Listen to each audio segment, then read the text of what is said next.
Sabay-sabay natin alamin ang mga kaganapan na nangyayari sa ating bansa.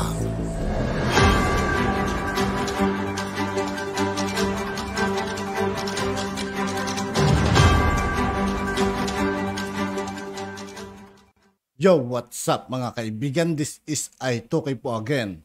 Ngayon nandito ulit tayo sa channel ni Pinas News Insider. Dito ulit tayo magbibigay ng komento at reaksyon, kaya samahan nyo ako guys. Let's go! Ito ang balita ngayon. Trending at viral ngayon sa social media. Isang napakagandang balita.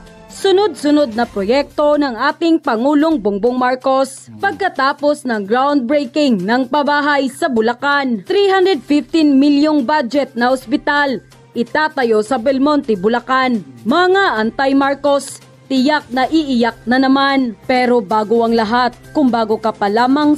Sa lahat ng hindi pa nakasubscribe mga kaibigan kay Pinas News Insider, mag-subscribe na po tayo at huwag nyo rin pong kalimutan mag-subscribe dito sa aking channel.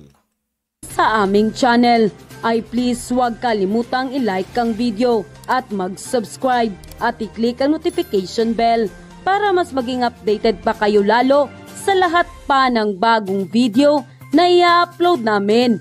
At ito na nga mga kababayan, Pangulong Bongbong Marcos hindi na nga nagpatumpik-tumpik pa. Pagkatapos ng groundbreaking ng pabahay sa Bulacan, 315 milyong budget na ospital sa Bulacan, sisimulan na.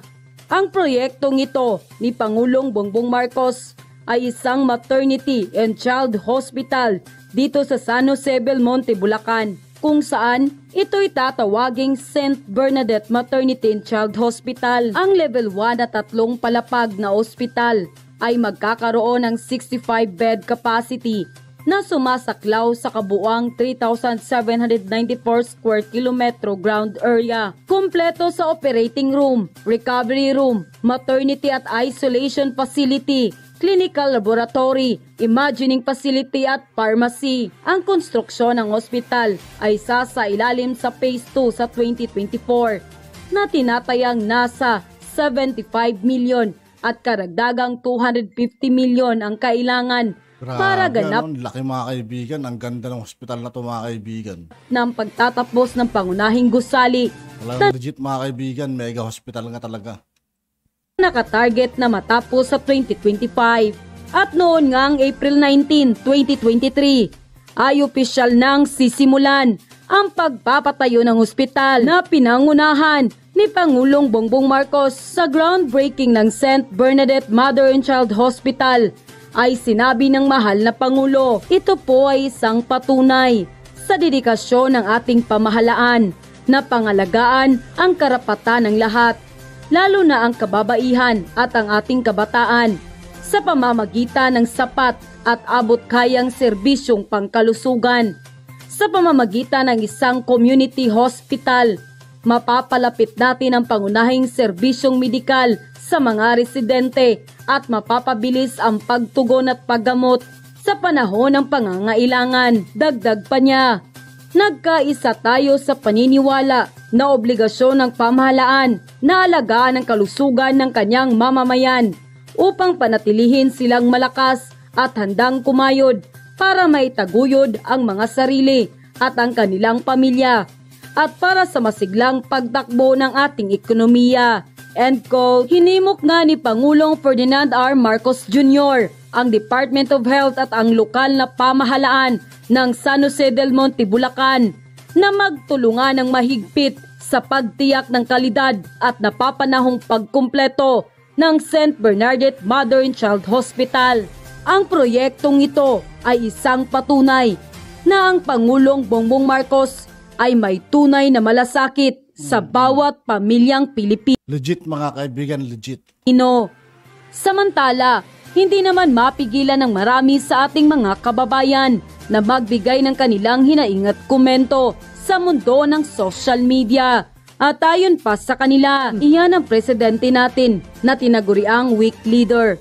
Ang mga pinaggagawa niya ngayon ay sampal sa taong nagsabing weak leader siya. Dahil kitang-kita natin ang mga pinaggagawa, continuous pabahay program, build better more infrastructures program, continuous drug information campaign program, Philippine Healthcare Program, upgrade of educational system of our country, continuous enhancement of military equipments, and many more. Ito ang tunay na presidente, may malasakit sa bawat Pilipino. Gaya siya ng kanyang ama, na ang hangarin, maganda ang pamumuhay ng bawat pamilyang Pilipino. Mabuhay ka, PBBM! Kung katulad lang sana kay Pangulong Bongbong Marcos ang mga nakaraang president, matagal na tayong tinitingala ng ibang bansa, meaning maunlad na tayo.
Pinagmamalaki kong ipaalam sa inyo na isa sa pasilidad na ito sa mga proyektong pagkakaunlaran ng ating administrasyon, alinsunod sa ating Philippine Health Facility Development Plan.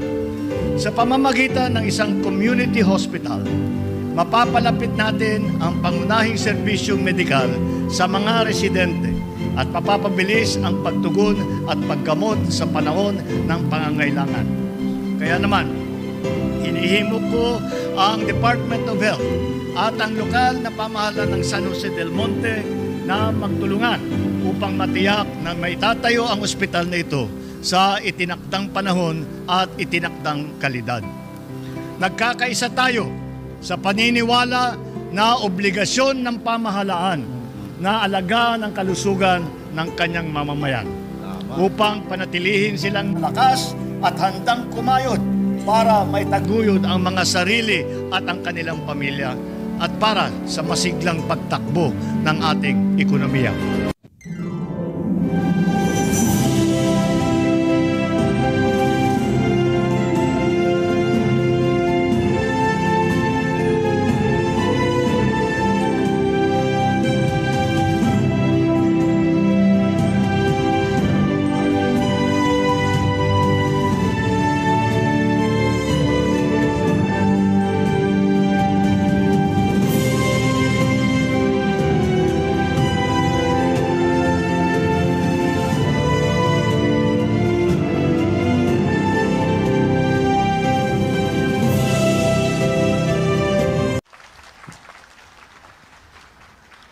Magandang umaga po sa ating lahat. Kanina po hindi ako nagsalita ng matagal doon sa ating convention center, sa ating pagpapakilala sa ating mahal na Pangulo. Pero ngayon, bibigyan ko po ng daan ang aking pagpapasalamat sa Kanya at higit sa lahat kung paano nga ba nagsimula ang St. Bernadette Children's and Maternity Hospital na ngayon po ay tinawag po ng DOH na Mother and Child. Kung inyong tatandaan, si Ate Kong Rida po ang birthday ko po ay June 27, ina ng laging saklolo. So yon, Mother and Child, kung saan nakayakap sa lahat ng pangangailangan ng isang ina at ng isang anak. Ngayong araw na ito, malugod ko pong pinahahayag sa inyong lahat ang pagpapasalamat ni Ate Kong Rida sa ating kasama, higit sa lahat sa ating Pangulong Bongbong Marcos na nagbigay daan sa pangarap ng mga taga-barangay Gaya-Gaya at Karatig Barangay. Mga kababayan, Ginoo, Binibini at higit sa lahat, pamilyang Sanuseño, malugod ko pong ipinakikilala. Sabi niya kanina, pangalawa lang po siya sa pogi na Pangulo, higit sa lahat sa kanyang ama, Ferdinand Marcos Sr., ngayon ay Junior, meron pa tayong kasama ngayon, Congressman Sandro na pogi din. Siyempre, bawal lang. Sabi ko po, Mr. President, Pangulo, sa lungsod ng San Jose del Monte, mahirap man ang buhay, dapat pogi ka at maganda. Yan ang number 1 criteria. Maganda sa puso, maganda sa kaluluwa at higit sa lahat, maganda sa pananaw ng buhay. Mga kababayan, pamilyang San Joseño, malugod ko poong pinakikilala ang Pangulo ng Republika ng Pilipinas, Ferdinand Bongbong Romualdez Marcos Jr.